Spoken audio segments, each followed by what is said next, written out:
Di mana Tuhan itu yang tidak pernah berhenti ya, amin ya. Kalau Tuhan yang selalu mencoba meraih kita, menjangkau kita dengan kasih-Nya yang constant, selalu ada, flowing, mengalir, tidak pernah habis, tanpa batas. Wow, that's amazing. Karena kita ini adalah orang, manusia itu terbatas. Bahkan bukan terbatas, saya bisa katakan manusia itu sudah bangkrut. Ya kan ya? Benar ya? Kita kadang-kadang mau mencoba sesuatu aja untuk melepaskan diri kita dari sesuatu hal aja sulitnya bukan main. Tapi waktu kita melihat Tuhan yang memenuhi setiap kebutuhan kita, Dia the supplier of all, Dia yang menyediakan segalanya, somehow secara otomatis itu akan mengalir. Amin. Kalian punya kebutuhan apa hari ini? Kalian dengarkan firman Tuhan hari ini, kalian akan mendapatkan apa yang kalian mau, bahkan on the top of it dipenuhi lagi, much more, berlimpah-limpah, berlimpah dan berlebih-lebih dari yang kita butuhkan. Siapa yang percaya katakan amin. Katakan ke sebelah kiri dan sebelah kanan, you are too blessed to be stressed. We are so blessed. Kita ini benar-benar diberkati, teman-teman. Amin. Kalian datang ke sini, kalian diberkati bukan dengan saya, tapi kalian diberkati dengan firman Tuhan. Bahkan Tuhan akan berikan bukan hanya yang kalian butuhkan. Tadi saya katakan Tuhan tidak pernah menjawab doa kita, tapi Dia selalu over answered your prayer. Apapun yang kalian minta, yang kalian doakan, believe, percaya bahwa kalian semua itu sudah diberikan, bahkan lebih dari yang kalian mau dan kita butuhkan. Amin. Amin. Hari ini kita akan mendengarkan firman Tuhan. Saya excited banget gitu ya. Mungkin kalian udah sering dengar, tapi saya so excited. Firman Tuhan itu benar-benar hidup. Amin. Di GBC ini saya merasakan kita semua ini dipanggil.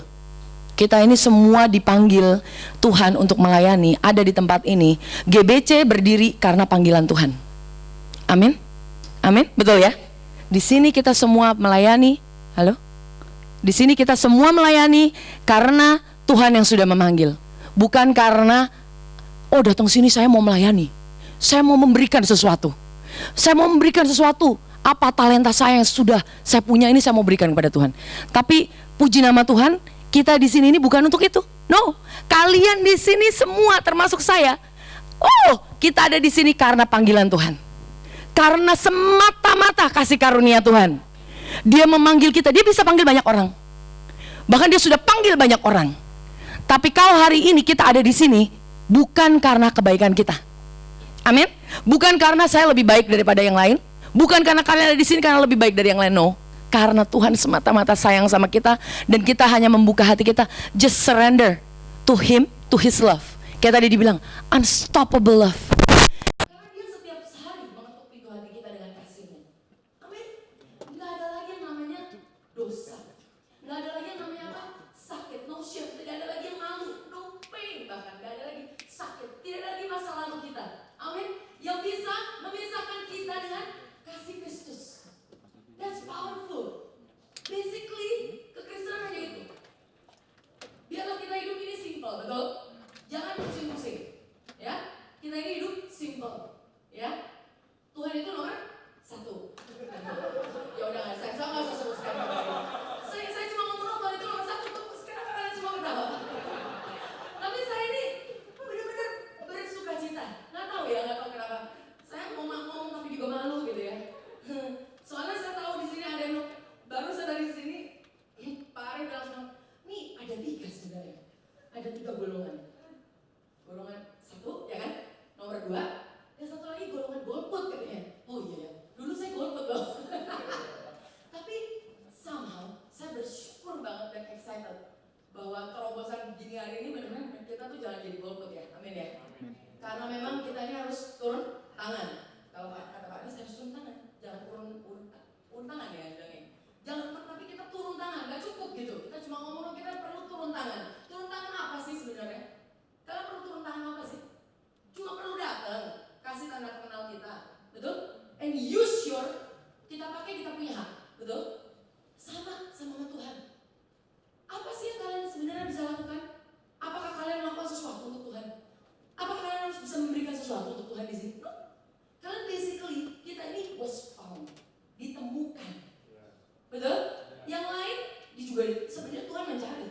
yang hilang itu semua dicari. Tapi kita tuh bisa ditemukan kenapa sih? Karena kita just consent, kita mau available untuk bisa ditemukan. Harus ada choice. Kalau namanya freedom, kebebasan, kita ini ada satu kebebasan untuk memilih. Kalau kalian semua harus, itu namanya kita nggak memilih. Kita dipaksa, betul? Tidak ada lagi namanya satu kebebasan. Kalau saat ini kita sebenarnya sangat-sangat mudah sekali untuk memakai kita punya apa yang namanya kita katakan availability kita, keberadaan kita. Kalian di sini kalian butuh. Kalian butuh nggak butuh sekarang, kalian akan butuh Tuhan. Mungkin kalian ada yang merasa nggak butuh Tuhan. Kalian mungkin merasakan sebenarnya ada, semuanya udah ada. Kalian merasa comfortable, nyaman dengan apa yang kalian punya. Tapi saya katakan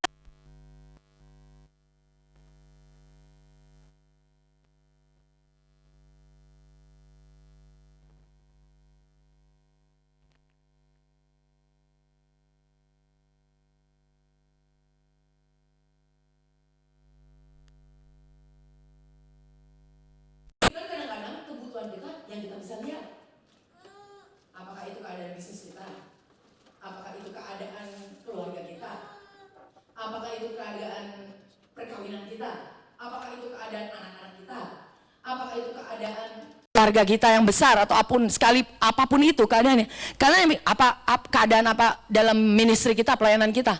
Kita hanya memikirkan sesuatu yang kita bisa lihat. Tapi Tuhan bisa memberikan lebih dari bukan hanya yang kita lihat, tapi Dia berikan lebih dari apa yang kita lihat saja. Dia berikan yang lebih itu. Yang tidak kelihatan pun Dia berikan.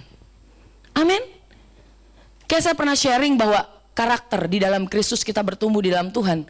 Ada banyak hal. Tadi saya diberkati banget sama suami saya, kita lagi jalan. Kemari dalam 30 menit like I'm having a whole sermon. Saya kayak punya dikotbahi kayaknya 1 jam gitu loh berasanya. Bukannya 1 jam itu kelamaan, tapi it's so good gitu. Dan saya bilang, katakan, kadang-kadang kita pernah nggak ya, dia sharing begini, ya saya colong deh, dia punya mungkin material buat dia khotbah nanti, nggak apa-apa ya. Orang semua dapetin 2 kali juga, double portion, oke ya, amin. Dia bilang gini, kalau kita lagi sharing mengenai Yakobus 1 ayat 2, katanya, saya bilang kalau kita bersukacitalah, kalau kita itu jatuh ke dalam pencobaan, betul? Ke dalam pencobaan itu bersukacita. Kalau kita jatuh ke dalam pencobaan, kita bersukacita. Itu aja udah kayaknya perlu pewahyuan ya saudara ya. Jatuh dalam pencobaan terus lu bersukacita. Gitu ya. Jarang. Tapi di GBC ini banyak orang-orang seperti itu, saya tahu. Tapi kalau kayak saya jarang. Terus terang saya bisa saya jujur bahwa kadang-kadang kita jatuh pertama kali ke masalah atau pencobaan, saya pasti nomor 1 komplain. Itu natural banget manusia ya. Nggak mungkin lah ya. Nah nanti 5 menit ke depan apakah kita terus mengucap syukur sama Tuhan ya, itu ntar urusan belakang. Tapi pertama kali jarang kita langsung mengucap syukur. Tapi anyway, itu dikatakan bahwa waktu kita jatuh ke dalam pencobaan, kita bersuka cita. Terus saya bilang, tapi kalau kita jatuh ya ke dalam lubang yang sama, masalah yang sama terus, gimana ya? Kan kita kan selalu merasa apa ya? Condemn, merasa bersalah, merasa kayaknya nggak ada terobosan. Tapi hikmat Tuhan jatuh turun atas suami saya. Lalu dia jelaskan, tapi ya kalau kamu pikirkan ya, kita jatuh saat ini, kita bisa jatuh di satu hal yang sama, ya, lubangnya sama. Tapi 10 tahun yang lalu atau 5 tahun yang lalu, ya, sama sekarang kita jatuh hal yang sama. Tapi saat ini pasti berbeda. Pasti grace-nya berbeda. Pasti karakter kita juga udah berbeda. Walaupun kita masih jatuh, gitu. And I was like, thank you Lord. Karena itu membebaskan saya. That's what we need. That's what we need. That's what you need. Kalian mungkin saat ini masih dalam keadaan kita mungkin masih jatuh bangun. Dalam hal mungkin ada beberapa hal masih dalam pergumulan kita. Belum mengalami secara terobosan di dalam realitas ini belum nyata. Tapi saya mau katakan sama kalian, dan saya mau katakan sama diri saya sendiri, bahwa saat ini kita masih lebih baik dari 5 tahun yang lalu. Kita lebih baik bahkan dari kemarin. Kalian lebih baik keadaannya dari 2 tahun yang lalu. Dan kadang-kadang kita melihat dengan ukuran mata manusia. Enggak juga, sama aja. Manusia ya, manusia sama aja. Saya dulu punya rumah satu, sekarang saya masih punya rumah satu. Makan ini masih ini gitu ya. Itu ukuran manusia, saudara. Tapi saya mau encourage, saya mau dorong dan mau kuatkan kalian bahwa kalian tidak sama lagi. Karena kenapa? Unstoppable love itu nggak bakal pernah bisa berhenti. Bahkan kalau iblis katakan malahan sekarang lebih parah dari dulu katanya gitu. Pernah nggak? Nggak pernah ya. Kalau nih muka-mukanya itu kudus banget gitu, pernah gitu dapat bisikan gitu, malahan kalian sekarang ini lebih parah katanya. Pernah nggak? Pernah. Kalian bisa bilang katakan no. Yeah, you know, God makes me better. Betul? Tuhan berikan kita jauh lebih baik saat ini. Dan itu penting saudara. Itu penting. Saya berdoa daripada kita setiap saat bisa melihat dengan kacamata Tuhan. Kita bisa melihat dengan kacamata Tuhan, dengan mata rohani kita. Amin. Dengan hikmat Tuhan yang Tuhan berikan. Kalau kita nggak bisa melihat saat ini, kayaknya keadaan saya kayaknya nggak lebih baik. Kalian cuma bisa berdoa very easy and simple. Yakobus 1 katakan, kalau kalian kekurangan hikmat, kalian minta nggak? Betul ya? Disuruh apa? Minta. Kalian pernah nggak kekurangan hikmat? Saya krisis hikmat setiap hari. Minus terus saya setiap hari, benar serius. Saya tuh nggak bisa ngelihat kadang-kadang kelebihan, dan kalau kelebihan orang kita kadang-kadang sulit untuk melihat. Kekurangan nomor 1, betul ya? Kalau kekurangan nggak usah dibilangin, nggak perlu pewahyuan udah keluar semua. Bahkan yang tadinya, yang zaman-zaman dulu kekurangan yang dulu bisa keluar pewahyuannya. Bisa lu keluar tanpa kita undang. Itu nggak tahu, gampang banget manusia. Tapi saya mau katakan kalian ini dibenarkan di dalam Kristus. You are the righteousness of God in Christ. Kita ini dibenarkan di dalam Kristus. Ingatkan, kita ini dibenarkan di dalam Kristus. Waktu ada satu yang namanya penuduhan, penghakiman, katakan kalian ini yang dulu sama saja dengan yang sekarang. Katakan I am still the righteousness of God in Christ. Kalian mau turun, mau jatuh, mau bangkit, mau berdiri, mau tiduran, tengkurap, terserah. Tapi kalian katakan bahwa I am still the righteousness of God in Christ. Saya tetap dibenarkan di dalam Kristus. Saya tetap kebenaran, saya dibenarkan di dalam Kristus.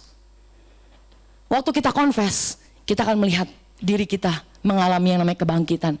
Ini di dalam sini beda saudara. Kemarin kita sharing, kadang kita confess, seringkali kalau kita namanya sakit, kita confessnya healing. Tapi kalau kita lagi jatuh di dalam namanya keterpurukan, kita berbuat salah, kenapa kita nggak mau confess? We are the righteousness of God in Christ.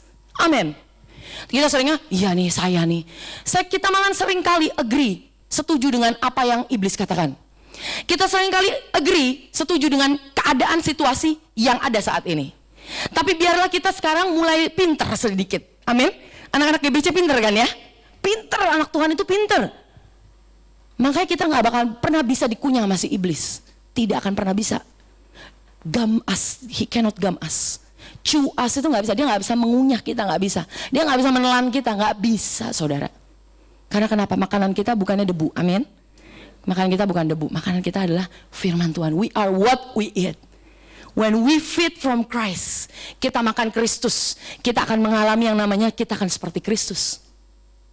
Mungkin saat ini belum seperti Kristus, tapi we are like Christ. We are in Christ. Dan semakin kita melihat kepada Kristus, kita akan semakin hari semakin sama seperti Kristus. Amin. Kita buka di Filipi 2 ayat 12. Hai saudara-saudaraku yang kekasih, kamu senantiasa taat. Karena itu tetaplah kerjakan keselamatanmu dengan takut dan gentar. Bukan saja seperti waktu aku masih hadir, tetapi terlebih pula sekarang waktu aku tidak hadir. Karena Allah lah yang mengerjakan di dalam kamu baik kemauan maupun pekerjaan menurut kerelaannya. Ini seringkali ayat ini kita sering dengar. Bahkan kalau kita udah namanya mengenal yang namanya kasih karunia itu sudah mendatangi kita pun, kita masih kadang-kadang sering diserang dengan oh iya tuh kan ayat seperti ini. Kamu harus mengerjakan, kamu harus mengerjakan keselamatan dengan takut dan gentar. Tapi biar hari ini kita diingatkan kembali that Jesus itu yang mengerjakan, Tuhan Yesus yang mengerjakan. Dibilang katakan saudara-saudaraku yang kekasih. Ini untuk siapa? Saudara-saudara yang kekasih, untuk siapa? Untuk kita semua. Bukan untuk orang-orang di luar yang tidak mengenal Tuhan. No, ini untuk kita. Dibilang kamu senantiasa taat. Senantiasa taat. Karena itu tetaplah kerjakan keselamatanmu dengan takut dan gentar. Kerjakan. Bahasa Inggrisnya bisa dibuka. Work out your salvation. Work out. Kita kadang kerjakan, harus kerjakan. Makanya kalian harus kerjakan. Kalian harus hidup kudus dong. Kalian harus harus melakukan ini dan itu untuk mendapatkan kesembuhan. Kalian tahu, kesembuhan itu tidak bisa dibayar. Healing is not for purchase. It is not for sale. Kalian tidak bisa membeli bahkan kesembuhan. Saya bisa guarantee, kalau kalian ada mungkin pernah menyaksikan orang sakit, punya uang banyak, tapi tetap tidak bisa membeli yang namanya kesembuhan. Karena sudah divonis. Sering ya kita ngeliat begitu ya. Tapi saya mau katakan bahwa memang benar, kesembuhan tidak bisa kalian bayar. Kalian tidak bisa dapatkan. Healing is a gift. Oke? Kesembuhan itu adalah pemberian. Adalah hadiah. Oke? Saya mau katakan ini lagi, sekali lagi, bahwa kesembuhan adalah pemberian. Kalian tidak bisa mencoba membayar. Oh, saya mau mendapatkan kesembuhan. Oleh karena itu, karena sakit, saya mau berdoa. Nggak ada salahnya dengan berdoa. Saya mau berpuasa. Nggak ada salahnya mau dengan puasa. Kalian dengan baca Alkitab, nggak ada salahnya dengan baca Alkitab. Tapi saya mau katakan, bukan itu dasar daripada kesembuhanmu. Tapi dasar kesembuhanmu adalah fondasinya apa? Tuhan Yesus mati di kayu salib. Somebody paid. Seseorang telah membayar segala sakit penyakit kita. Amin.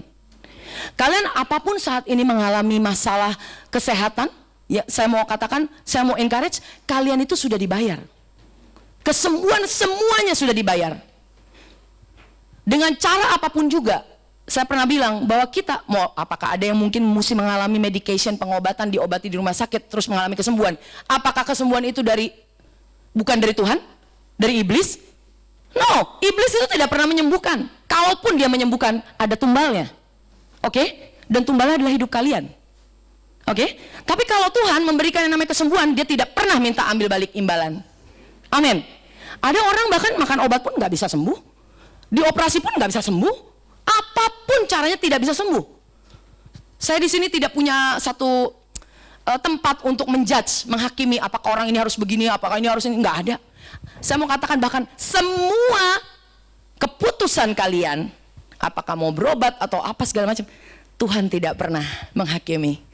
Haleluya, amin. Kita punya Allah yang luar biasa baik. Apapun kalian, dia datang, apapun yang kamu butuhkan, saya sudah berikan. Kesembuhan tidak bisa kalian beli. Tadi saya ngomong gitu kenapa? Karena kadang-kadang ada orang bilang, oh ya, kerjakan keselamatanmu. Bahkan ada yang bilang kalau kesembuhan, untuk mendapatkan kesembuhan, salah satu syaratnya, bahkan saya bisa quote, ada banyak gereja mengajarkan bahwa untuk mendapatkan kesembuhan kalian harus melakukan, pertama, bertobat daripada dosa-dosamu. Kalau kita harus bertobat dari dosa-dosa kita nggak akan pernah sembuh, saudara. Tidak akan pernah sembuh. Karena kita mau bertobat satu, banyak masih berantak, yang 10, 20 yang masih belum kita bertobat. Amin. Saya mau lepaskan semua belenggu-belenggu yang tidak benar.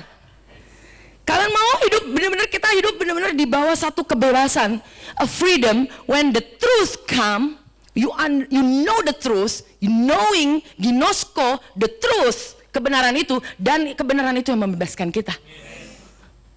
Biar hari ini kita berginosko, bersetubuh dengan kebenaran itu. Kebenaran itu akan datang kepada kita, memberikan kebebasan. Kita akan dibebaskan hari ini. Kalian mendengar ini, dibebaskan? Amin. Jadi waktu kita dibilang, kalian apapun penyakit kalian itu, no, kalian nggak perlu. Kalian cuma perlu datang, Tuhan, this is my sickness. Aku sakit ini, Tuhan.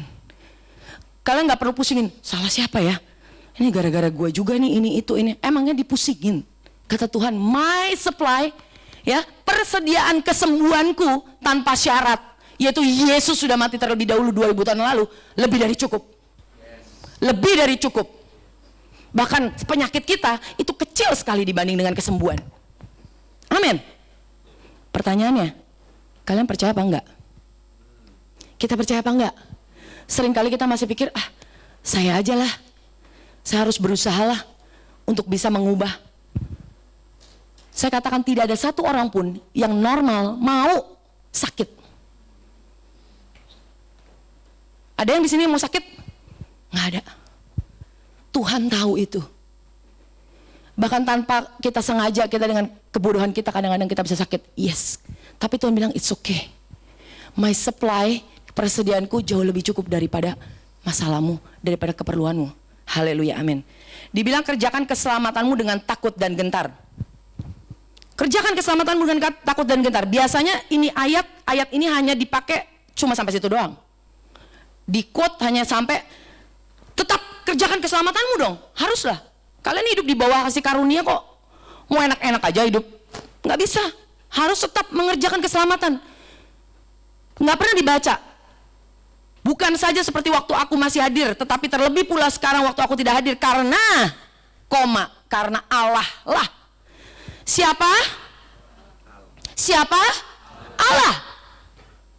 Allah yang mengerjakan. Allah yang mengerjakan di dalam kamu, baik kemauan maupun pekerjaan menurut kerelaannya. Bahasa Inggrisnya. Allah yang mengerjakan. Jadi yang mengerjakan itu Allah. Dia selalu mengerjakan. What we work out, apa yang kita kerjakan keluar, itu Tuhan sudah mengerjakan di dalam kita, saudara. Apa yang kita work out, itu God has already worked in. Both to will. Bahkan memberikan yang namanya keinginan pun, baik kemauan maupun pekerjaan. Will and to do. To do, to will and to do. Jadi, kalau kalian misalnya, kalian ada keinginan untuk berdoa, ada keinginan untuk menolong orang, ada keinginan untuk melayani, ada keinginan untuk mengasihi keluarga kita, ada keinginan untuk mengampuni, ada keinginan untuk melakukan sesuatu, itu semua Tuhan yang mengerjakan. Beri kemuliaan buat Tuhan Yesus. Seringkali kita ini pikir kita ini kan seperti keledai ibaratnya. Keledai yang dipakai oleh Yesus. Keledai betina dipakai sama Tuhan Yesus, ditunggangi supaya bisa jalan. Tuhan Yesus untuk kenapa? Lalu ada banyak orang betul teriak Hosana, Hosana. Terus ada yang melempar pakaiannya gitu ya. Saya juga bingung, lempar pakaiannya terus pakai apa dia gitu kan? Saya mikirnya gitu. Melempar pakaiannya terus dia pakai apa? Mungkin cowok-cowoknya yang melempar pakaiannya berarti ya. Kalau cewek melempar pakaiannya agak sedikit menyeramkan. Ada yang melemparkan pakaiannya katanya, terus ada yang lemparin ranting kayu dan apa sebagainya lah, bacalah. Nah, you better believe, kita ini kadang-kadang seperti keledai betina. Tapi yang namanya keledai betina, waktu berjalan gitu ya, kan orang kan teriak, weh, hosana, hosana, wih. Ini kan keledai jalan. Ya, dia jalan gitu, dia nggak tahu di belakangnya itu Yesus gitu kan. Misalnya kalau bodoh nih, kita nggak tahu. Kita pikir orang di situ kan, weh, buset deh, karpet merah lewat, buset. Ini orang, wih, buset, itu orang, wah, loh. Mungkin ada yang tumbang gitu, nggak tahu lah gitu. Ada yang ini, wah, terangan gitu, loncat gitu, wah, menyembah Tuhan gitu. Nah, menyembahnya saya menyembah Tuhan Yesus. Nah, kita pikir yang sebagai keledai, keren juga men gue. Kemarin ya tau nggak waktu gue doa ya, bihil, jatuh lu dia, buset deh. Kayak berasa kita mikir kita punya kuasa. Padahal kita seperti keledai itu, dimana waktu kita katakan be healed dan penyakit itu sembuh, itu Tuhan Yesus yang kerjakan, saudara. Amin. Kita pikir kita pinter, kita pikir kita tahu segalanya. Tapi biar saya katakan, biarlah hari ini semua daging kita hancur lebur semua, biar hanya nama Tuhan yang dipermuliakan. Amin. GBC, siapa sih GBC? Hanya Tuhan. Kalian di sini gereja, nggak ada satupun nama yang kalian bisa banggakan di sini. No. Hebat loh pelayanan gue. Saya lu khotbah lo 1 jam. Buset, hebat loh. Terus nanti misalnya ada kebaktian berapa kali atau pelayanan 2 kali 3 kali. Hebat loh, hebat. Kalian nggak tahu. Biar kita tuh ingat, kita seperti keledai bahwa kita tuh bawa Yesus. Yang banyak orang terbuka, dibebaskan, mengalami pemulihan dalam keluarga, bukannya kita, saudara. I'm sorry to say it's not you. Bukannya kita. Saya tahu banyak yang gak suka, biarin aja. Yang gak suka itu adalah biasanya either orang Farisi, agamawi, ya kayak gitu-gitulah. Karena memang kita tuh gak punya apa-apa. Seriously, kita ini cuma dipakai sama Tuhan. Kebetulan, bukan kebetulan sih, Tuhan memikirkan. Cuma maksudnya kebetulan kita ya udah dipakai Tuhan gitu. Sebenarnya banyak yang bisa jauh, saya sering bilang banyak yang jauh lebih bisa. Saya hanya ibu rumah tangga, emangnya ngapain gitu khotbah di sini? Emang ada yang mau denger? Gitu kan? Banyak yang lebih qualified. Kualifikasi jauh lebih bisa. Jangan kita pikir, jangan saya pikir, saya lebih baik dan lebih bagus. Amin. Dan it's a privilege. Kalian nanti hari Rabu, it's a privilege to choose, to vote. Amin. Untuk bisa sebagai orang Indonesia, kalian tahu gak sih? Seumur hidup saya, kayaknya gak pernah gitu excited dengan yang namanya pemilu. Sorry, emang bener dari kecil saya gak pernah ikut. Aduh bertobat deh beneran. Abis ini saya ditimpukin batu nih kayaknya nih. Tapi excited banget, kayaknya beda banget tahun ini. Saya dengarkan beberapa referensi, saya untuk dengarkan ya supaya tahu lah ya. Kalau nonton nggak tahu lagi, nggak tahu apa-apa.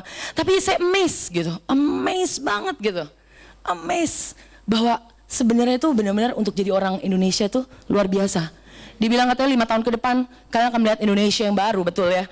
Luar biasa, Indonesia yang beda. Terus saya mikir, ini sebenarnya bukan cuma untuk Indonesia, bukan secara presiden. Ini untuk apa sih? Ini ya, di Indonesia kegerakan untuk kasih karunia itu akan terjadi 5 tahun ke depan luar biasa. That's what I believe and that's what we believe. Kita percaya, amin. Indonesia perlunya itu bukan hanya seseorang presiden, calon presiden yang baik. No, dia perlu lebih besar dari itu. Dia perlu Yesus. Betul ya? Katanya kemarin minggu lalu suami saya bilang, kata Pastor Yudi, di gereja ini bukan tempatnya untuk ngomongin politik. Betul, dari sini bukan untuk politik. Tapi kalau kita ngomong, katanya kalau misalnya kita implied, it's okay. Biar yang punya telinga biar mendengar gitu ya. Katanya dia, itu sih pewahyuan dia by the way. Saya punya pewahyuan beda sih. Kalau pewahyuan saya ya, I think kita nggak discuss dari sini bukan untuk memaksa atau memberikan anjuran, no. Kita nggak punya hak untuk itu. Tapi saya justru kalian itu saya mau encourage untuk nggak jadi golput aja. Itu sebenarnya pesan-pesan dari Pak Arief. Tapi menurut saya benar. Jangan lagi kita golput. Karena kenapa? Karena banyak orang di luar negeri aja pada antri untuk bisa memilih gitu ya. And they're so excited. Apalagi kita yang di sini. Saya tadi ketemu sama satpam di depan, saya udah bilang, nanti hari Rabu ya Pak ya, kita bareng-bareng yuk ke kelurahan. Saya bilang, kita ntar bareng-bareng ya. Anyway, kita kembali lagi ke firman Tuhan. Amin. Dibilang di situ, jadi apapun yang kita butuh, dibilang Tuhan yang mengerjakan, Dia yang memberikan kemauan dan Dia yang mengerjakan. Kalian nggak perlu bilang, aduh, ikut Tuhan susah ya. Bukannya susah, impossible, nggak mungkin. Jadi orang Kristen tuh nggak mungkin. Kalau kalian mengandalkan diri sendiri. Tapi kalau kalian mengandalkan Tuhan, semuanya jadi mudah. Karena beban yang diberikan oleh Tuhan itu ringan, bukan berat. Dulu saya diajarin kalau misalnya kita punya beban untuk Indonesia, saya berat sekali gitu ya, kayaknya berat gitu. Apalagi kalau berdoa untuk dosa-dosa Indonesia, teriak-teriak gitu. Saya bukan untuk mengata-ngatai gitu, tapi secara kesadaran logis ya nggak masuk di akal. Karena siapa saya untuk bisa berdoa buat Indonesia? Kalau Tuhan Yesus, yes, kan, Dia bisa. Dia bisa bukan hanya memberkati, bisa menebus dosa-dosa Tuhan, dosa-dosa orang Indonesia. Tuhan bukan hanya menebus, bahkan Dia bisa mengangkat Indonesia dari keterpurukannya. Haleluya, amin, amin. So, saya bilang, saya nggak mungkin bisa. Dan saya bilang, Tuhan luar biasa. Dia berikan kemauan dan kemampuan untuk melakukan. Aduh ini, sorry nih, saya giniin aja apa ya, gimana ya? Ya giniin aja ya, nggak apa-apa lah ya, nggak apa-apa lah. Direkam itu it's okay, masuk YouTube doang kok, saya nggak apa-apa. Masuk YouTube doang, begini aneh, it's okay. You don't like it, just turn it off, man. Oke, next. Kayaknya saya setiap kali mau khotbah ya, banyak banget embel-embelnya. Ntar anting, ntar ini jatuh terus gitu ya. Kita pergi ke 2 Samuel 12 ayat 8. Oke, sekarang kita seringkali kalau kita mengalami yang namanya kekurangan, kita struggle, kita nggak mengalami terobosan, kita melakukan hal-hal yang aneh. Salah satu contohnya yaitu Daud, ya kan? Daud sebenarnya tuh udah jadi raja. Dia bukan istrinya bukan cuma satu. Istrinya berapa ya? Yang saya tahu pokoknya itunya banyak lah.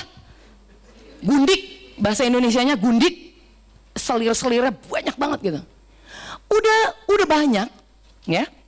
Masih aja dia jatuh dalam perjinahan dengan Batsheba. Oke? Betul ya? Jadi apa yang kita belajar dari sini bahwa sebenarnya quantity itu tidak bisa jaminan. Kalau sampai ada, di sini nggak ada yang punya istri lebih dari satu. Haleluya, puji Tuhan. Kalau sampai ada pemikiran, saya mau kasih tahu bahwa actually kuantitas itu tidak bisa terjamin bahwa lebih banyak lebih bagus. Betul? Yang istri-istri katakan amin. Ini nggak ada kehidupan banget sih. Ayo istri-istri, kalau misalnya suami kita itu punya satu udah cukup. Amin. Kenapa? Karena Tuhan bukan kita. Wah, suami-suaminya diem aja, masih struggle kali ya. Oh my God. OMG, no just kidding. Oke, cuma satu doang. Pak Novik doang. Abis ini dibeliin hadiah, Bu. Betul ya? Kuantitas itu tidak bisa menjamin. Karena kenapa? Bukan istri yang memuaskan suami. Siapa yang memuaskan? Tuhan Yesus. Pintar nih, gereja mana sih? Pintar banget. Ada bocorannya. Ini amazing banget loh, Tuhan kita luar biasa. Buka deh 2 Samuel 12 ayat 8, katakan. Telah kuberikan isi rumah Tuhanmu. Jadi waktu itu dia didatangi oleh Nabi Nathan, lalu ditegur. Ditegurlah Nabi Nathan menegur si Daud. Telah kuberikan isi rumah Tuhanmu kepadamu dan istri-istri Tuhanmu. Ya mungkin karena dikasih istri-istri Tuhan sih ya, bekas. Mana mungkin dia juga nggak, saya bingung gitu. Hah, dikasih istri-istri tuannya, kenapa nggak yang baru aja sih, nyari lagi gitu. Istri-istri tuanmu ke dalam pangkuanmu. Ini orang Israel kadang-kadang emang agak-agak gimana gitu ya culture-nya. Istri-istri Tuhan dikasih ke pangkuanmu. Aku telah memberikan kepadamu kaum Israel dan Yehuda. It's about otoritas, banyak pengaruh, influence. Dan seandainya itu belum cukup, kalau itu belum cukup, tentu ku tambah lagi ini dan itu kepadamu. Bahasa Inggrisnya, I gave you your master's house and your master's wife into your keeping, and gave you the house of Israel and Judah. And if that had been too little, I also would have given you much more. Kalian saat ini perlu kurang apa sih? Kurang apa? If it is too little, you ask the Lord, minta kepada Tuhan, dan Tuhan akan berikan much more. Amin. Amin. Kalau kalian saat ini butuh apa, kita seringkali kalau belum minta udah bilang, Tuhan gak bakalan kasih lah. Aduh, mana mau sih Tuhan, gue gak layak, mana dikasih sih. Apa Tuhan masalah kayak begini dia mau turut campur tangan? Sebenarnya Daud itu saat itu tidak mengalami pewahyuan, tidak punya satu belief system yang benar, pemikiran yang benar mengenai apa? Mengenai perkawinan, mengenai hubungan suami dan istri. Kita seringkali masalah suami istri kita nggak bawa ke Tuhan. Yang kita bawa kalau misalnya kurang duit, misalnya proyek kurang besar, terus belum ada yang bayar, misalnya dimakan orang gitu proyeknya, barulah yang gede-gede gitu. Atau misalnya kanker, barulah kita pergi ke Tuhan. Tapi kalau yang masalah kayak gini, masalah-masalah intimasi, kita seringkali nggak kasih ke Tuhan. Tapi biarlah kita dibukakan hari ini, kalau kita mengalami yang namanya if it is too little, dalam artian kalian belum mengalami kepuasan, You have asked, minta kepada Tuhan, and I will give you much more. I will give you much more. Kalian suami dan istri di sini, saya berdoa. Saya berdoa pokoknya di dalam GBC, suami dan istri tidak akan mengalami kebosanan. Tidak akan mengalami kesepian. Tidak akan mengalami kegagalan dalam rumah tangga. Kalau misalnya saat ini ada yang mengalami itu, saya katakan bahwa Tuhan punya penyediaan lebih dari cukup buat kalian. Kalian bermasalah di dalam hubungan suami dan istri, bawa ke Tuhan. Karena ini janji Tuhan, bukan janji saya. Kalian jangan datang ke saya, oke? Kalian datang ke Tuhan. Dibilang, I would also have given you much more. Yang bilang siapa? Tuhan. Tuhan yang akan berikan much more. You never know much more. Kita kadang bilang, oh ya, yang penting saya nggak cerai aja udah bagus. Yang penting suami pulang aja udah bagus. Ada loh yang punya pikiran kayak gitu.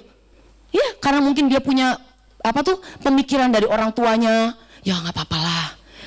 Pernah nggak dengar gini? Nggak apa-apa lah kalau jajan-jajan di luar. It is okay. Yang penting masih pulang ke rumah. Saya sih pernah dengar kayak gitu dulu. Oh, nggak pernah dengar tuh katanya. Beliin hadiah ntar. Lo bener loh, ada. Mungkin nggak diomongin, tapi di dalam pemikiran kita, ya udahlah. Sekarang kayak begini, ya udah punya 4 anak atau berapa anak, ya udahlah hubungan kayak gini udah bagus gitu. Sering kali kita berpikir gitu. Tapi saya mau katakan Tuhan itu is a much more God. Tuhan itu supply-nya, penyediaannya lebih banyak. Kalian mau punya bahkan hubungan suami dan istri lebih dari waktu pacaran? Amin. Believe it and God will give you much more. Amin. Amin. Yang anniversary, baru-baru anniversary saya tahu Pak Arif sebenarnya udah 2 minggu yang lalu kali ya. Is it ya? 25 tahun. Tepuk tangan buat Tuhan Yesus di dalam kehidupan mereka. Yang membawa mereka selalu setiap saat semakin indah dan semakin manis. Karena yang memberikan, yang selalu renew the wine of your marriage is only God. Kalian mau coba berusaha nggak bakal bisa. Saya guarantee that. Saya sudah coba. Maksudnya gini, kalian coba nih. Oh ya deh, udah deh. Kita kalau gitu quality time sebulan sekali atau seminggu sekali. Coba harus quality time loh. Harus. Kalau udah mulai kata-kata harus, itu udah tanpa kita sadari kita masuk ke dalam keharusan. Under the law. Demand. Oh harus nih. Kan tuntutan. Harus. Seminggu sekali atau sebulan sekali harus pergi. Harus keluar atau harus ini. Kalau udah mulai kayak gitu, saya bisa guarantee jamin gak bakalan beres. Gak bakalan bisa berhasil. Amin. Sekarang kita buka, kita belajar satu hal lagi. Masih ada waktu gak ya? Masih setengah jam. Kita pergi ke Lukas 14. Ini amazing banget saudara. Kita akan belajar luar biasa di sini.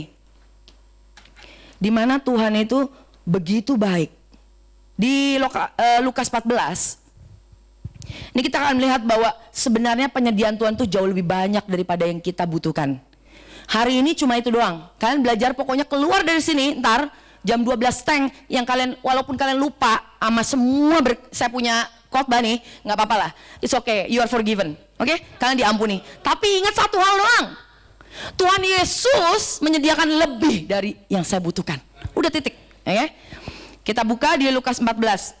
Pada suatu hari Sabat, Yesus datang ke rumah salah seorang pemimpin dari orang Farisi untuk makan di situ. Stres banget kalau makan sama orang Farisi. Semua yang hadir itu komentar saya. Semua yang hadir mengamat-amati dia dengan seksama. Aduh paling males ya. Kita kalau bisa pergi dilihatin atas, bawah, kiri, kanan, belakang, depan. Oh semua dengan seksama. Tiba-tiba datanglah seorang yang sakit busung air. Ini nggak ngerti busung air kayak gimana sih sakitnya? Oh nggak ngerti juga ya. Nggak ada yang tahu. Ya pokoknya sakit busung air dah. Kalian tercari di ini dah medicalnya. Kalau bahasa Inggrisnya dropsy. Saya nggak tahu tuh gejalanya kayak gimana. Saya nggak ngerti.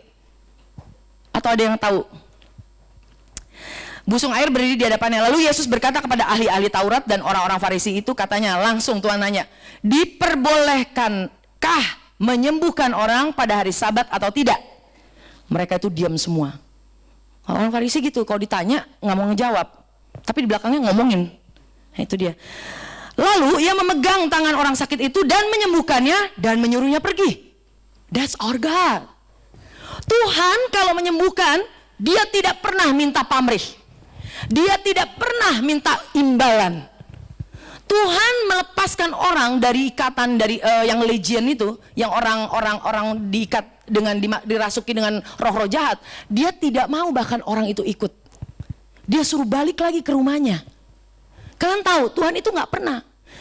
Biasanya yang begitu tuh manusia. Oh kan kamu kan wah kemarin ini kamu kanker, kamu udah disembuhkan. Ayo dong, sekarang kesaksian ke seluruh dunia dong. Kesaksian, kamu harus kesaksian. Tuhan kan udah sembuhin kamu, harus kesaksian. Padahal Tuhan gak pernah minta. Tapi seringkali kitanya ini kalau udah dijamah oleh Tuhan, dengan kasih Tuhan kita disembuhkan, tanpa kita sadar kita bakalan mau dong sharing, tanpa kita harus disuruh. Tapi yang menaruh demand, menaruh kadang-kadang satu syarat itu adalah manusia. Amin. Teruskan. Kemudian ayat kelima, kemudian ia berkata kepada mereka, siapakah di antara kamu yang tidak segera menarik keluar anaknya atau lembunya kalau terperosok ke dalam sebuah sumur, meskipun pada hari Sabat? Iyalah. Kalau anak saya mengerti. Dibilang gini, kalau menarik keluar anaknya, kalau anak kita jatuh kita pasti tarik. Kalau lembu ntar dulu. Buat saya berat Tuhan. Berat lah, lembu kamu tarik lah. Kenapa? Ini kan ngomongin masalah apa sih? Kalau lembu tuh mahal. Kalau kita ada sesuatu hal, kita harus kehilangan uang. Kalau bisa kita selamatkan. Di hari Sabat juga terserah pokoknya. Pokoknya hari Sabat nggak Sabat, pokoknya masalah kalau udah cing duit gitu, pokoknya gue lakukan. Seringkali kita, kalau orang Farisi kan bilangnya, oh nggak boleh menyembuhkan orang sakit di hari Sabat. Padahal kalau dia sebenarnya lembunya jatuh kalau terprosok diambil juga kan, ditarik keluar kan. Karena kenapa ya? Itu saya bilang mahal.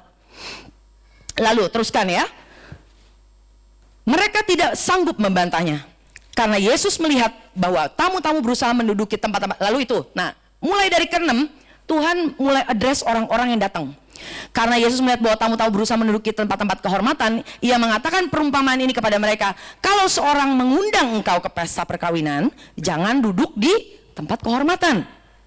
Sebab mungkin orang itu telah mengundang seorang yang lebih terhormat daripadamu, jangan GR, supaya orang itu yang mengundang engkau dan dia jangan datang dan berkata kepadamu, berilah tempat ini kepada orang itu, lalu engkau dengan malu banget. Betul gak sih? Malulah. Kalau harus pergi duduk di tempat yang lebih rendah. Jadi kita membiasakan diri untuk memulai dari sesuatu yang rendah, sesuatu tempat yang lebih rendah. Oke? Biar kita nomor 2, nggak apa-apa. Mungkin tuan rumah, it is okay. Yang loh, ini ayat Alkitab loh. Ayat Alkitab loh ini. Kalian itu kalian punya ini aja. Jangan kita menjadi orang yang terdahulu menjadi yang terbelakang katanya. Jangan terbelakang menjadi terdahulu. Itu kan ayat Alkitab. Pernah dengar nggak? Iya betul. Ini nggak percaya. Saya khotbah di depan sini ya, kalian masih nggak percaya, yuk tak timpuk beneran satu-satu. Apalagi saya nggak khotbah, yuk. Terus, tadi sampai mana tuh? Oke. 10. Tetapi apabila engkau diundang, pergilah duduk di tempat yang paling rendah. Di belakang, mungkin tuan rumah akan datang dan berkata kepadamu, sahabat. Wah, dipanggil aja sahabat, layan banget. Sahabat, silakan duduk di depan. Dan dengan demikian, engkau akan menerima hormat di depan mata semua tamu yang lain. Wow. Ini ngomongin Tuhan Yesus ya. Tuhan Yesus tuh, dia itu is God. Dia itu yang punya surga. Dia turun loh. Tadi kata-katanya bilang, why you are from heaven itu would trade for a wooden cross. Buat apa? Dia mau berikan tempatnya. Dia mengosongkan bahkan dirinya. Dia bahkan menjadi apa? Dia menjadi dosa buat kita. Bukan menjadi pendosa, dia menjadi dosa kita. Amin. Sebab barang siapa meninggikan diri, ia akan direndahkan, dan barang siapa merendahkan diri, ia akan ditinggikan. Nah itu, kita jangan meninggikan diri. Karena yang meninggikan diri akan direndahkan. Dan Yesus berkata juga kepada orang yang mengundang dia, apabila engkau mengadakan perjamuan siang atau malam, janganlah engkau mengundang sahabat-sahabatmu, atau saudara-saudaramu, atau kaum keluargamu, atau tetangga-tanggamu yang kaya. Kaya di sini bukan hanya masalah uang, saudara. Di sini kaya maksudnya tuh bisa bayar balik. Ngerti ya? Bisa bayar balik. Karena mereka akan membalasnya dengan mengundang engkau pula, dan dengan demikian engkau mendapat balasnya. Jelas ya? Karena orang kalau misalnya kita tuh kalau mengundang, mau memberikan berkat, Tuhan katakan berikan berkat supaya di mana orang itu tidak bisa membayar kita, tidak bisa membalas kita. Nah, kalau kita kan banyak, enggak banyak sih kalau di GBC, di luar sana. Kalau ngasih aja kita mesti mikirin motifnya, make sure gitu. Kalau perlu dikalkulasi dulu. Kalau saya kasih ini, dia kasih saya balik, kurang lebih impas lah gitu. Kurang lebih impas lah gitu. Kadang-kadang manusia seperti itu. Tapi apabila engkau mengadakan perjamuan, undanglah orang-orang miskin, orang-orang cacat, dan orang-orang lumpuh, dan orang-orang buta. Engkau akan berbahagia karena mereka tidak mempunyai apa-apa untuk membalasnya kepadamu. Sebab engkau akan mendapat balasnya pada hari kebangkitan orang-orang benar. Menurut saya ini luar biasa. Tuhan Yesus katakan, engkau akan berbahagia. Sebenarnya dia mengatakan tentang dirinya sendiri. Di mana Yesus katakan, engkau akan berbahagia karena mereka tidak mempunyai apa-apa untuk membalas kepadamu. Betapa bahagianya manusia pada saat kita memberikan sesuatu kepada orang, orang itu tidak bisa membalas. Itu luar biasa. Karena itu dibilang karena kita mendapat balasnya pada hari kebangkitan orang benar. Mendengar itu berkatalah seorang dari tamu itu kepada Yesus, berbahagialah orang yang akan dijamu dalam kerajaan Allah. Tetapi Yesus berkata kepadanya, ada seorang mengadakan perjamuan besar. Ini dia memberikan perumpamaan mengenai Allah Bapa. Oke, mulai dari sini. Ini penutup. Kita akan close di sini, tapi kalian dengerin supaya dapat semua apa yang Tuhan mau berikan kepada kalian. Ada seorang mengadakan perjamuan besar, yaitu Bapa sendiri. Ia mengundang banyak orang. Menjelang perjamuan itu dimulai, yang menyuruh hambanya. Hambanya di sini yaitu Roh Kudus, the servant, mengatakan hanya satu ya, mengatakan kepada para undangan, marilah, sebab segala sesuatu sudah siap. Tuhan mengundang kalian untuk datang ke perjamuan anaknya. Oke, untuk datang makan-makan, bukan untuk apa? Untuk bisa menikmati makanan. Bukan untuk apa? Bukan untuk masak. Bukan untuk bersih-bersih. Puji Tuhan. Bukan untuk di sini, ya udah kalian di sini bawa. Kalau gereja mungkin masih bisa bilang ada potluck. Ya, kita ada makan-makan, tapi potluck. Jadi harus bawa. Potluck itu bawa-bawa makanan, betul kan? Tapi kalau Tuhan bukan yang ngadain potluck, dia mengadakan perjamuan besar. Perjamuan perkawinan anaknya, diberikan undangan kepada setiap orang. Oke? Lalu dibilang semuanya sudah siap, makanan sudah siap. Di sana ada apa aja? Ada ribs, ada daging steak wagyu, berapa level berapa?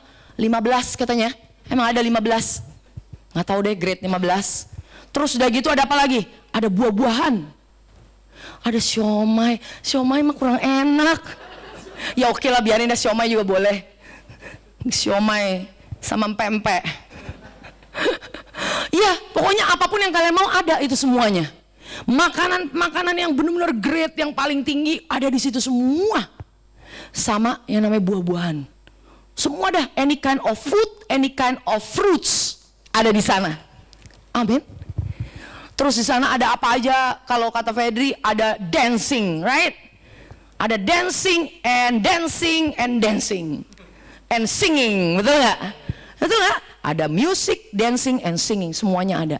Kalian datang cuma untuk enjoy. Semua sudah disiapkan oleh Tuhan. For you to take. Kalian bisa enjoy. Kalian mau buah-buah roh, sudah ada. Kalian mau kesabaran, for you to take. Kalian nggak bisa mengusahakan loh.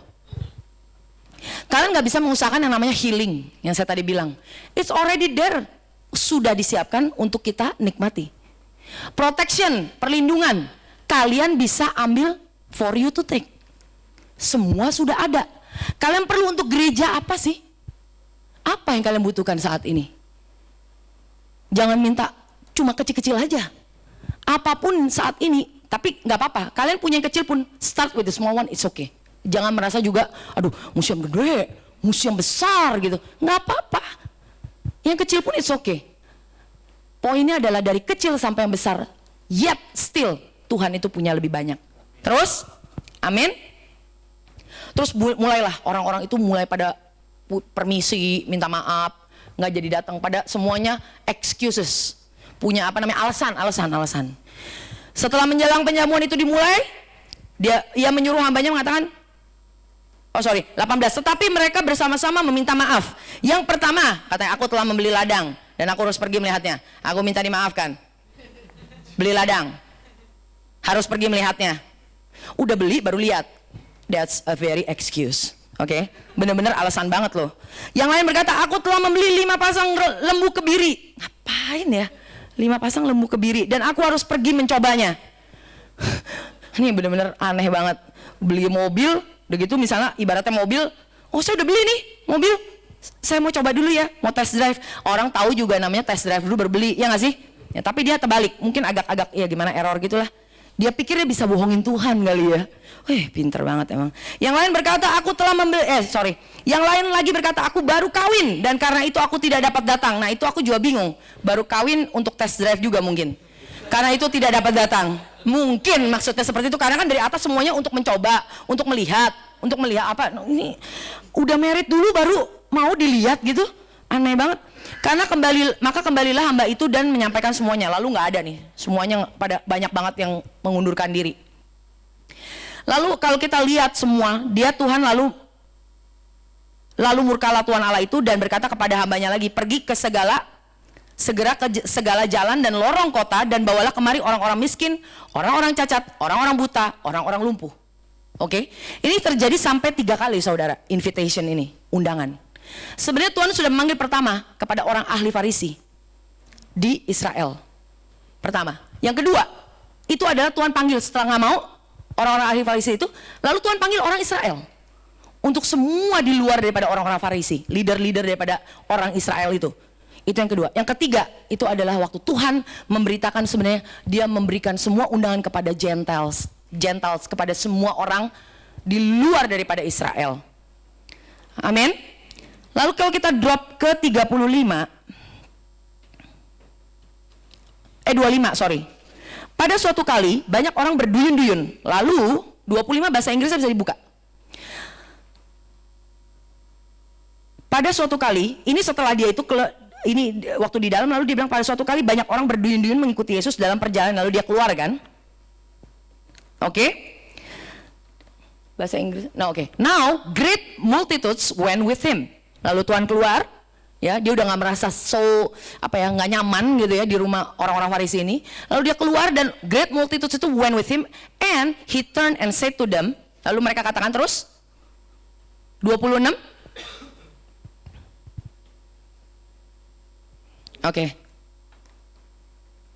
Bahasa Indonesianya. Jikalau seorang datang kepadaku dan ia tidak membenci bapaknya, ibunya, istrinya, anak-anaknya, saudara-saudaranya laki-laki atau perempuan, bahkan nyawanya sendiri, ia tidak dapat menjadi muridku. Nah, sebentar. Ini adalah orang-orang banyak datang mengikuti dia. Untuk apa sih? Orang-orang banyak, nggak semuanya juga ngikutin Yesus itu benar-benar untuk ikutin Yesus, untuk benar-benar melihat dia seperti apa. Sangat penting bagaimana kalian melihat Yesus. Apa yang kalian dapat itu karena bagaimana cara kalian melihat Yesus itu akan mempengaruhi bagaimana cara kalian menerima dari Yesus. Amin ya. Saya ulangi ya. Apa yang kita terima dari Yesus itu dipengaruhi dengan cara bagaimana kita melihat Yesus. Kalau di sini orang-orang datang itu, banyak orang datang kepada Yesus sebagai apa sih? Melihat dia ini supaya diimitate, supaya mau diikutin. Yesus itu kayak satu figur yang diikutin. And let me tell you, saya katakan bahwa kita tidak bisa mengikuti Yesus. Tidak bisa. Karena dibilang kan, jikalau seorang datang kepadaku dan ia tidak membenci bapaknya, Tuhan kasih benar-benar yang namanya the law, hukum yang bagaimana untuk bisa mengikuti dia. Kalau kalian mau ikuti aku, dia harus datang tidak membenci, dan ia tidak membenci bapaknya, harus membenci bapaknya, ibunya, istrinya, anak-anaknya, saudaranya laki-laki atau perempuan, bahkan nyawanya sendiri. Kalau kita lepaskan itu, baru kita bisa mengikuti Yesus. Barangkali tidak memikul salibnya dan mengikut aku, ia tidak dapat menjadi muridku. Makanya seringkali ini juga dipakai. Kalau gitu tuh, harus memikul salib, harus memikul salib. Nah, ketahuan kalau orang ngomong begitu, dia itu melihat Yesus seperti guru untuk diikuti. Ngerti ya? Tapi kita ini di sini bukan melihat Yesus seperti guru. Kita akan teruskan lagi. 28, sebab siapakah di antara kamu yang kalau mau mendirikan sebuah menara. Oke, ini teruskan, kalian baca terus, kita nggak ada waktu. Ke-15, baru terakhir para pemungut cukai dan orang-orang berdosa. Lukas 15. Biasanya datang kepada Yesus untuk mendengarkan dia. Mendengarkan dia adalah satu posisi to receive. Betul ya? Mendengarkan dia adalah satu posisi untuk mendapatkan, menerima daripada Yesus. Sebenarnya para pemungut cukai dan orang-orang berdosa, apakah yang lain bukan orang berdosa? Apakah orang Farisi tadi bukan orang berdosa? Ya tetap. Apakah orang banyak tadi bukan orang berdosa? Ya tetap berdosa. Tapi di sini dikatakan orang berdosa, orang-orang berdosa, para pemungut cukai, tax collectors and sinners. How do you see yourself? Bagaimana kita melihat diri kita juga akan mempengaruhi bagaimana kita menerima dari Tuhan. Amin. Bagaimana kita melihat diri kita akan mempengaruhi bagaimana kita menerima dari Tuhan. Kalau kalian pikir kalian seperti yang tadi, ahli Farisi, atau kalian melihat Tuhan itu seperti yang namanya guru, kalian merasa, oh ya, saya hanya perlu belajar dari dia. Banyak banget gereja sekarang mengajarkan kasih karunia sebagai satu topik, kasih karunia sebagai satu trendsetter, maksud sebagai tren lah. Oh, siapa sih itu? Joseph Prince. Wah, banyak itu. Apa tuh jemaatnya? Ya udah kita ikutin, kayak semuanya deh pada ngomongin kasih karunia deh, grace. Wah, yuk grace. Terus grace pada datang gitu. Gak, just kidding. Maksud grace. Semua panggilin speaker grace. Ini grace. Kalian tahu gak? Grace itu bukan satu topik, bukan satu doktrin. Grace kasih karunia itu adalah seseorang, yaitu Yesus. Personifikasi di dalam Yesus. Yesus. Kita bukan disuruh belajar untuk grace. Kalian di sini mau belajar gitu masuk. Siapa yang mau belajar grace? Nanti ada jam 2 misalnya gitu, ya. Bahkan mungkin ada paketnya, nanti kalian bisa ambil di situ. Paket untuk kelas-kelasnya. No. Kita tuh bukan belajar loh. Kita menjadi yang the last crowd, pemungut cukai dan orang-orang berdosa. Kenapa? Karena orang-orang berdosa merasa dirinya tidak bisa membayar. And I have nothing. Amin.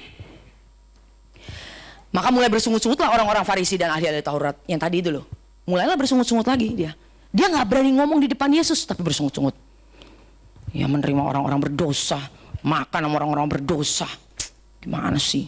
Siapa itu dia? Lalu dia mengatakan perumpamaan ini kepada mereka. Lalu Tuhan di sini satu-satunya Tuhan Yesus mulai memberikan perumpamaan mengenai pertama apa tuh mengenai domba yang hilang. Yang kedua mengenai dirham, koin yang hilang. Dan yang ketiga mengenai anak yang hilang. Sebenarnya bukan anak yang hilang, bapak yang kehilangan anak. Oke, ini 3 perumpamaan. Tuhan menjawab luar biasa. Dan kalian tahu bagaimana caranya? Bagaimana caranya? Oh, ini kan Tuhan haruslah kalian. Harus, kalau ada orang-orang Farisi ngomong, ya harus dong bertobat. Harus, you need to repent. Untuk bisa diketemukan oleh Tuhan harus bertobat. Saya cuma kasih satu contoh aja. Yang domba. Oke, siapakah di antara kamu yang mempunyai 100 ekor domba? Dan kalau ia kehilangan seekor di antaranya, tidak meninggalkan yang 9.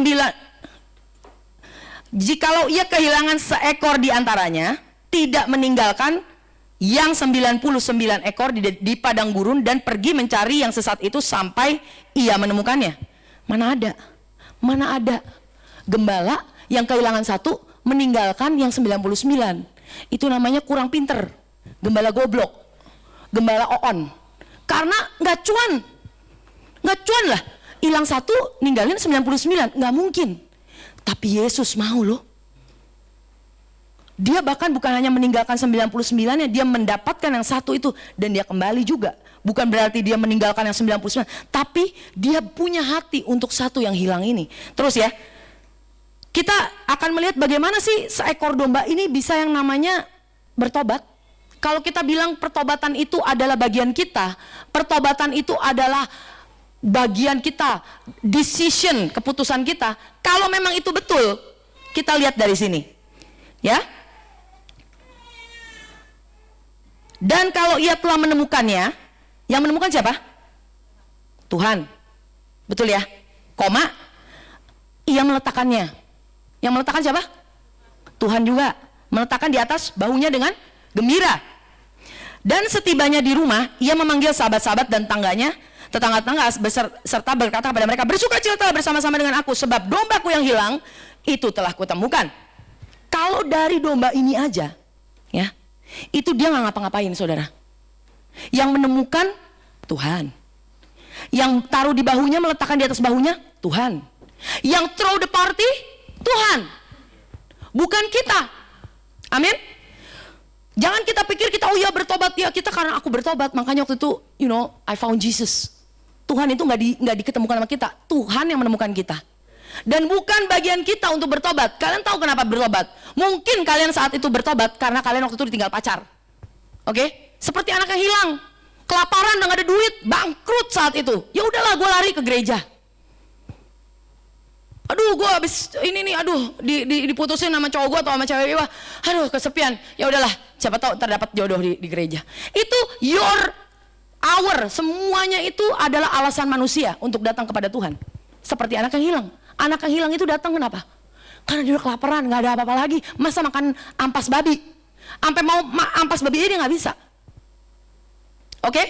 Jadi dibilang di sini, yang ketujuh saya tutup. Aku berkata kepadamu, demikian juga akan ada sukacita di sorga karena satu orang berdosa yang bertobat lebih daripada sukacita karena 99 orang benar yang tidak memerlukan pertobatan. Kalian tahu kenapa Tuhan begitu baik?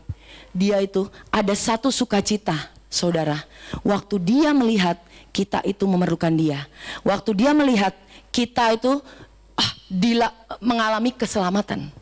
Ada satu sukacita dari Bapa di sorga, Anak dan Roh Kudus. Ada satu sukacita di sorga pada saat dia melihat anak-anaknya bertobat. Tapi harus ada dua pilihan. Bagaimana cara bagian daripada domba itu? Domba itu bagiannya hanya dia mau ditemukan, betul? Dia mau untuk ditaruh di pundak. Kalau dia lari-lari terus, mana bisa diambil ditaruh di pundak? Ditaruh di pundak jatuh juga, kabur lagi bisa. Tapi harus mau namanya ditaruh di sini. Tapi kalian tahu bahwa domba itu jatuh aja dia nggak bisa bangun sendiri. Kalian tahu nggak? Nggak tahu? Saya kasih tahu. Saya juga baru tahu. Tapi benar, domba itu adalah binatang paling bodoh, betul? Paling bodoh. Jadi jangan tersinggung kalau dibilang bodoh. Betul ya? Karena memang kita bodoh. Kita kalau nggak dibilangin nggak bisa loh bertobat, betul? Nah, kalau jatuh itu mesti dibangunin. Domba itu kayak seperti itu. Kita pikir kita jatuh, terus kita bisa bangun sendiri gitu. Oh ya, kita bangun lagi. No, yang bangun itu Tuhan. Yang taruh di pundak Tuhan. Dan dia juga yang throw the party. Dia berikan satu pesta buat kita. Mungkin kita kadang-kadang seringkali Tuhan udah bilang, nih saya kasih semuanya. Saya kasih semuanya loh ini. Cuma kita kadang-kadang tuh blinded, dibutakan. Kita nggak melihat yang namanya penyediaan daripada Tuhan sendiri. Kita nggak melihat Tuhan kita itu Tuhan yang besar, Tuhan yang abundant, berkelimpahan, Tuhan yang baik, mau memberikan berkat buat kita, memberkati kita. Kita makanya seringkali ditutupin. The gospel, Injil itu terlalu menarik, saudara. Terlalu menarik. Untuk bisa kita tuh ngalamin Tuhan tuh itu terlalu menarik. Makanya iblis itu tutupin kita. Kalau namanya di sini kita tuh, kalau cowok di sini ngelihatnya cewek cantik, nah kalau yang udah pada married mungkin. Tapi saya tahu di sini kalau menurut saya sih istri-istrinya nggak bakal tutup-tutupin sih. Lihat-lihat aja gitu. Karena kita tahu kita lebih cantik daripada orang itu, betul ya? Amin dong. Haleluya gitu. Saya nggak terlalu setuju sih kalau misalnya tutup-tutupin gitu, kayaknya nggak secure banget sih nih istri gitu kan. Tapi kenapa kadang-kadang kita mesti ditutupin? Karena itu menarik. Tapi kalau misalnya yang lewat itu udah jelek, udah berantakan, udah gitu nggak ada aturannya, pokoknya nggak ada menarik-nariknya, nggak bakalan kita ngelihat juga, nggak bakalan noleh juga, betul nggak? Kenapa? Kasih karunia ini menarik sekali, karena Yesus memang menarik. Saya di sini cuma cuap-cuap, sebenarnya cuma bacain doang. Kalian di rumah juga tetap dapat wahyu yang sama menurut saya. Saya ini cuma jongosnya Tuhan suruh bacain tadi Lukas 14 sama 15. Udah bacanya juga berantakan, ya kan? Karena kenapa? Karena Yesus sudah menarik. Kalau kalian mau namanya khotbahkan Injil, nggak perlu macam-macam. Biar ininya berantakan, nggak pakai apa juga berantakan, tetap aja Yesusnya menarik. Nggak akan ada yang namanya kegagalan dalam preach gospel. Nggak ada namanya kegagalan dalam mengkhotbahkan Yesus. Amin. Karena dia selalu berhasil. Tidak akan ada yang namanya kegagalan. So saat ini saya mau encourage apa yang tadi saya bilang, kalau kalian keluar dari sini, kalian tahu bahwa yang perlu satu hal doang. Apapun saat ini struggle, masalah kita, Tuhan punya lebih banyak dari yang kita butuhkan. Amin. His unstoppable love, dia bisa setiap saat bagaimana caranya merangkul, menjangkau, mencari kalian saat ini. Di mana keterpurukan kita, Tuhan katakan it's okay. Just let me work it in. Biar aku yang mengerjakan di dalam kalian, supaya kita bisa work it out kepada orang lain. Kalau kalian masih saat ini belum bisa work out, belum keluar, Tuhan, saya belum bisa maafkan orang itu, Tuhan, saya belum bisa memberikan ini dan itu kepada orang itu, it is okay, don't try. Jangan kalian coba-coba, no, just let him. Biarkan dia saat ini yang mengisi. Terima dan terima. Waktu Tuhan mengerjakan di dalam, itu akan dengan sendirinya keluar. Ya, saya mau berdoa buat saudara. Mari kita berdiri saat ini. Thank you Jesus. Terima kasih Tuhan. Oh, terima kasih Bapa, Engkau Allah yang luar biasa baik. Tuhan, kami percaya firman-Mu hari ini menyegarkan kami semua, memberikan kami keteguhan Tuhan, memberikan kami Tuhan satu assurance bahwa Engkau Allah yang baik, Engkau Allah yang maha baik. Bahkan Engkau bukan hanya Tuhan mau memberikan apa yang kami butuhkan, tapi apa yang kami mau pun lebih dari itu Tuhan mau berikan. Kalau saat ini kalian mungkin pernah kehilangan sesuatu, ya, atau seseorang, percaya bahwa Tuhan sudah menyediakan yang lebih baik. Kita harus percaya saudara. Biar Tuhan saat ini yang ambil kita, found us, dan biarkan Tuhan untuk mengangkat kita dan menaruh kita di bahunya. Dan biarkan Tuhan untuk bisa melakukan satu pesta buat kita, mengadakan pesta buat kita. Berikan kesempatan itu kepada Tuhan untuk melakukan pesta, untuk membuatkan pesta buat kita.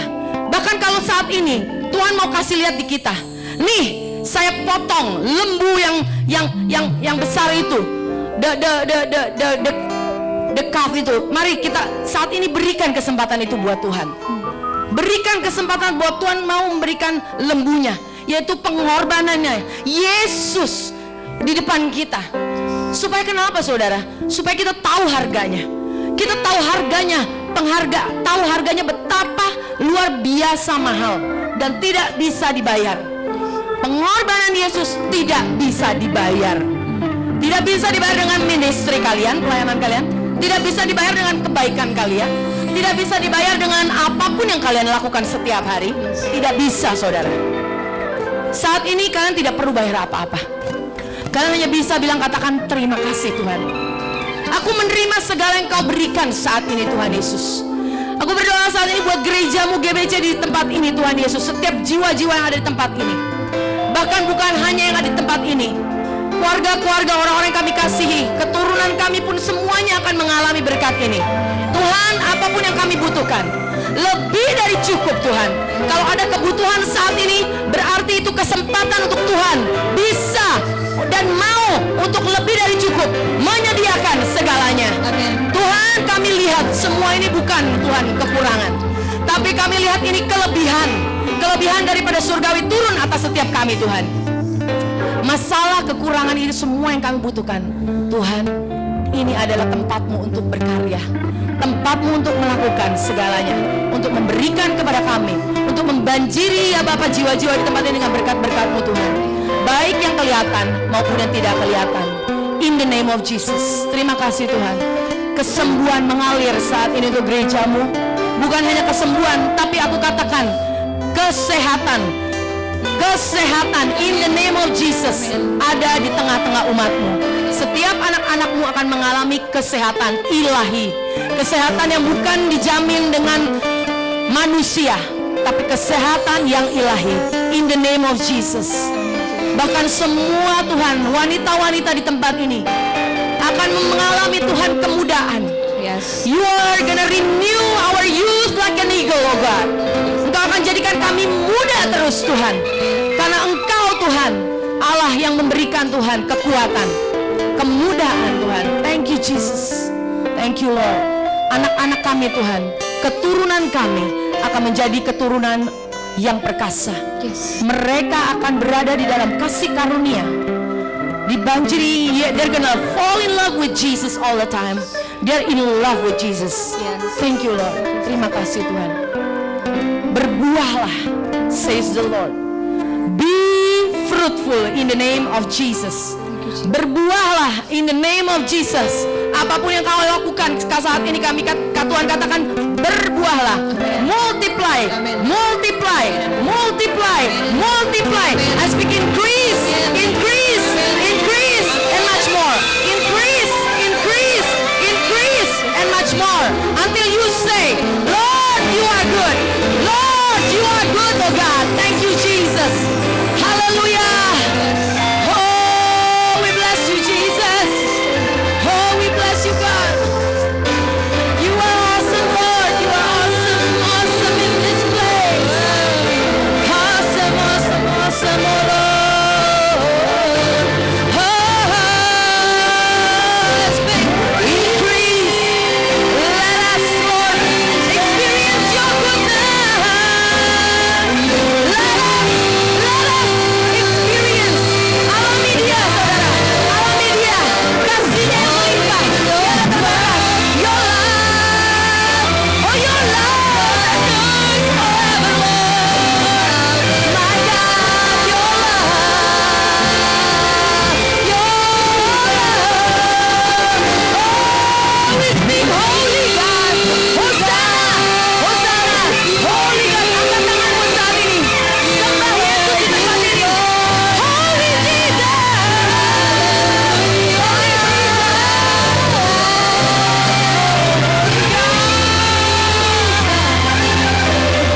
You are mighty God.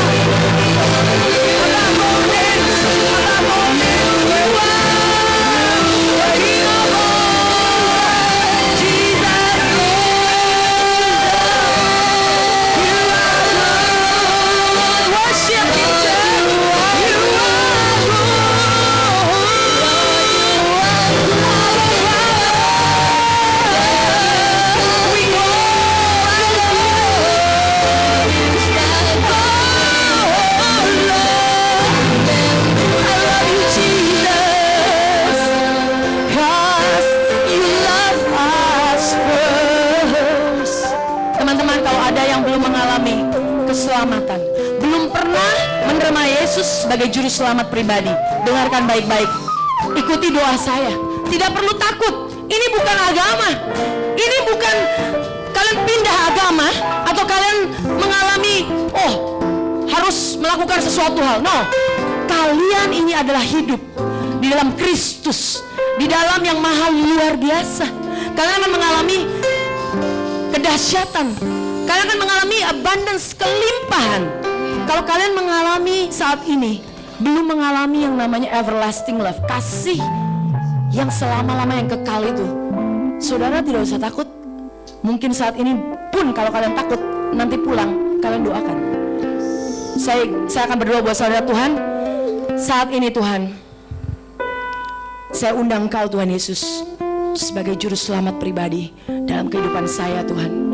Saya mau Tuhan mengalami bukan hanya kehidupan kekal, tapi hidup yang berkelimpahan. Bukan hanya saya pindah dari neraka ke surga waktu saya nanti mati Tuhan. Waktu hidup saya sudah berakhir, Tuhan, bukan hanya saya masuk ke surga, tapi biarlah surga itu boleh hidup di dalam kehidupan saya saat ini. That I can experience heaven on earth right now, Lord Jesus. Lord Tuhan, terima kasih. Saya tahu bukan hanya saya menerima Engkau sebagai juru selamat, tapi saya akan mengalami berkat-berkat yang Engkau sudah siapkan buat saya. Dan saat ini Tuhan, saya siap untuk menerima setiap, ya Bapa, konsekuensi daripada kehidupan di dalam Kristus. Saya menjadi ciptaan yang baru. Semua yang lama sudah berlalu. Terima kasih Tuhan Yesus. Amazing grace, kasih karunia yang luar biasa itu saya terima di dalam nama Yesus Kristus.